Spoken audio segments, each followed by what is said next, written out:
My search for the perfect bicycle hitch rack has led me to the Yakima Dr.Tray, which replaces the Yakima Holdup. And if you saw the review that I did on that, there were some things that I really didn't like about the bike rack, particularly the way the bikes contacted each other. There was no way I could get around that, even with the tray offset. At the end of this video, I'll talk about some of the other racks that I've considered and why I didn't go with them, because if you're watching this video, chances are you may be looking at purchasing a hitch rack and trying to decide amongst some of the leading ones. The Yakima Dr.Tray has some really great features. The main one is the amount of separation between the bikes, which is what I've really been looking for in a hitch rack. And this rack is so close to perfection, but there's one thing that I wish Yakima would have done that drives me crazy. I'll show you that when we go over the rack. One of the best things that I like about this rack is how easily it installs and is removed from the hitch receiver of your car. It has this little wedge that expands with a knob when you tighten it. So rather than having a threaded bolt that goes all the way through that takes forever to tighten, you can just tighten the knob in about 5 seconds to have this thing secure in your hitch receiver. All you have to do is slide the rack into the hitch receiver, and I've got it marked with some duct tape to know when to stop so that the hole's aligned for the pin. You slide the pin in, which does not go all the way through, it just goes in the left side. And then you tighten the knob, and it helps to shake the rack back and forth. And then once the knob is tight, you can lock it with a key, and you know that it's locked when it spins freely. This is what the rack looks like when you have it folded up against the vehicle when you're not carrying bikes. And it's a little tall compared to other racks that I've used, but that's because of the amount of bike separation, which I'll show when I have the rack folded down. One really sweet feature about this rack is the fact that you don't have to reach underneath to grab a handle to raise or lower the rack. So you just grab the handle up here at the top, and I usually use 2 hands because it's a little tight. You just squeeze it and then lower it down. With the rack down, you can see how much space there is between these trays. You can adjust the trays tools free by undoing these levers, so you can slide it closer or further away from another bike. And you can slide it side to side, so if you had some contact issues with saddles and handlebars, you could move the tray side to side. It's highly unlikely you'd have contact issues with just 2 bikes. If you add a 3rd bike, which you can do, then you'd probably want to move the tray side to side to avoid any kind of contact issues. So like I said, Yakima does make an add-on so you could carry a 3rd bike on this rack, and the add-on would bolt in 2 holes here, and you would just slide this tray forward, so you would have 3 bikes. Because of the ease of offset with these trays, it would be pretty easy to carry 3 bikes and have them so they wouldn't contact each other. And the most common contact is where a saddle contacts a handlebar, so you should be able to get enough offset tools free with this rack. All right, let's go ahead and load a bike. So you just move the arm to the side, and then just put the bike in the rack, and then bring the arm over the front wheel. Then you secure the rear wheel with this strap and just slide it in here. And this is a really long strap, so you can use it for fat bikes as well. This button has been redesigned so that it's a lot easier to do with one hand. So you can just hold it down with your thumb and undo it with one hand. The older design was really difficult to do with one hand. You could do it, but it took some effort. So this one secures really well and is really easy to undo. I found with longer travel bikes and longer wheelbases that you probably want to put this arm right up next to the fork so that it touches this cable retention device. That way the bike cannot rock backwards.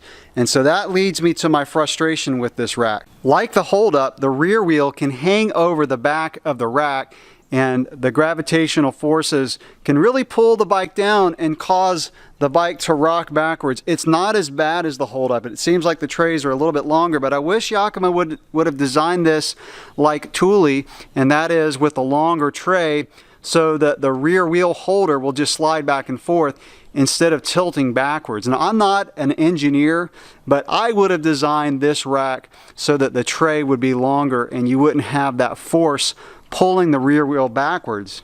And that one design issue, in my opinion, keeps this rack from being absolutely perfect. It's not a deal breaker, and this is still a rack that I can actually recommend, but you still have that issue.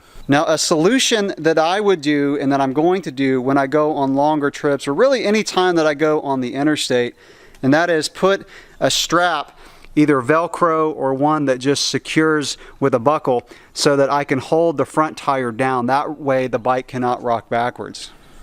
So with the strap in place, the bike stays really secure. It can't really rock back and forth too much.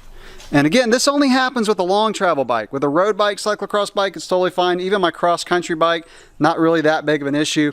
It's just these longer travel bikes that have a longer wheelbase. So I went on a test drive, and first of all, I put the arm about 1 inch from the fork. And Yakima recommends putting the arm 1 inch or less from the fork.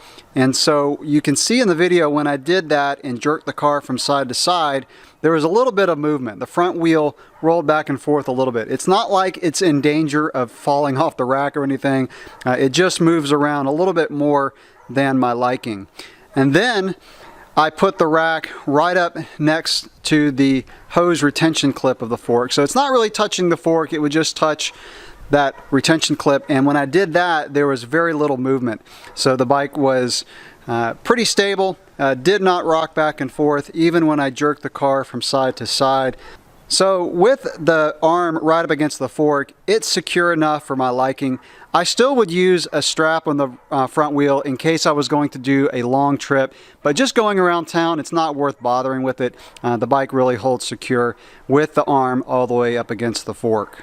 One of the issues that I had with the holdup is how close the button came to the fork.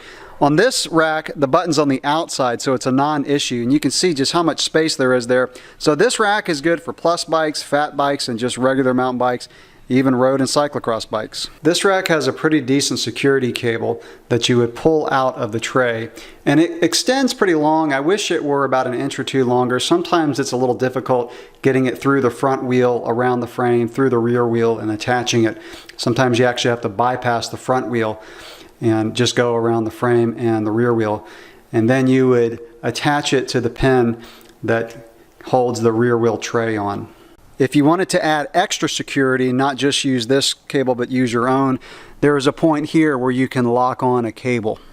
This is what it looks like with two bikes loaded, and you can see, first of all, I've got the trays as far apart from each other as they can go, and there is just a massive amount of separation. The bar on my trail bike is a 780 wide bar, so that is pretty wide, and you can see there is absolutely no way these can contact. So I don't even have to worry about offsetting the trays. Like I said, if you're carrying three bikes, yeah, then you would have to do that. But the cool thing about this rack is you can do it tools free. No need to use any Allen wrenches. Again, just flip up those levers and you can slide the trays back and forth, and you can do it with the bikes already loaded. This rack will drop all the way down to the ground, so if you have a hatchback, you can access it without having to remove the bikes from the rack. So the same handle that will raise and lower the rack will have it go all the way down so that, again, you can access your trunk or hatchback. I don't know how far it goes. I mean, my car is pretty low, so it will touch the ground. If you have a higher SUV, I would imagine it's going to stop before it hits the ground, but I'm really not sure. The Dr. Tray's arms will only go down to a 26-inch wheel mountain bike, so it's not really designed to carry a 20-inch wheel bike, i.e. a BMX bike. But my son races BMX, and so I've got to carry a BMX bike, but there is a way that you can carry one. So this goes outside of Yakima's intended use for this rack, but this works perfectly well. So I've got the arm all the way down, and I've got the strap just to hold the locking arm onto the top tube of this BMX bike. And this thing is totally secure. It's not going anywhere. In fact, the front wheel drops pretty low in that front wheel tray, so it is really secure. And you don't have to use this strap. This arm actually stays in place very well. It's just for added security so the arm can't go forward. But this bike will not move on the rack like this. So you actually can carry a 20-inch wheel bike. Again, it's outside of Yakima's intended use, but it does work. Unlike the hold-up, this is actually a rack I can recommend. The bike separation is the #1 feature to me. Also, the tools-free tray adjustment and the tools-free removal from the car. With this rack, I can do what I've always wanted to do, and that is just pull the rack off the vehicle on days when I don't need it. I probably use a rack 3 days out of the week. The other days, just to save gas, just to keep it out of the sun, whatever. It's so nice to be able to pull this rack off because I can do it in probably 45 seconds taking it off the vehicle. Like I said at the beginning of the video, I want to mention a few racks that I considered in case this will help you. One was the Thule T2 Pro XT. One of the reasons I didn't go with that rack really is because my local bike shop is a Yakima dealer and not a Thule dealer. Now that rack does have pretty good tray offset. I don't think it's as generous as the offset on this bike rack. Also, the bikes are a little bit closer together, so you probably have to work a little bit more to keep the bikes from contacting each other. But everything I see about that rack is a really nice rack. It also has the tools-free removal from the vehicle. Another rack that I heavily considered was the One-Up USA, and based on a lot of comments that I've gotten on my channel, a lot of you guys use that and like it, and it's an excellent rack.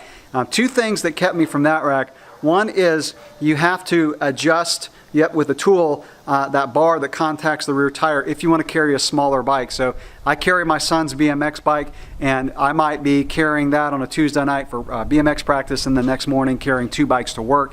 So I didn't want to have to use a tool to bring that bar closer to the tire. The other reason is it's a little bit more difficult to get it off the car. You have to use a keyed Allen wrench, which is still pretty quick, just not quite as quick as the Yakima. Another rack that looks really good is the Kuat Envy, and that is one that it looks like the bikes are a little bit closer than the Yakima, and I'm not sure how the offset is, so you can raise or lower the tray with a tool. I like the tools-free function of the Yakima, but that one you can raise or lower the front wheel to keep the bikes from contacting each other. I haven't tried it, so I looked for some reviews that really went into that. I couldn't find any, so it was a little bit of a wild card, but that also looks like an excellent rack. The Saris Super Clamp looks like a good rack too. It does have bars, and I don't like trying to work a bike around the bars.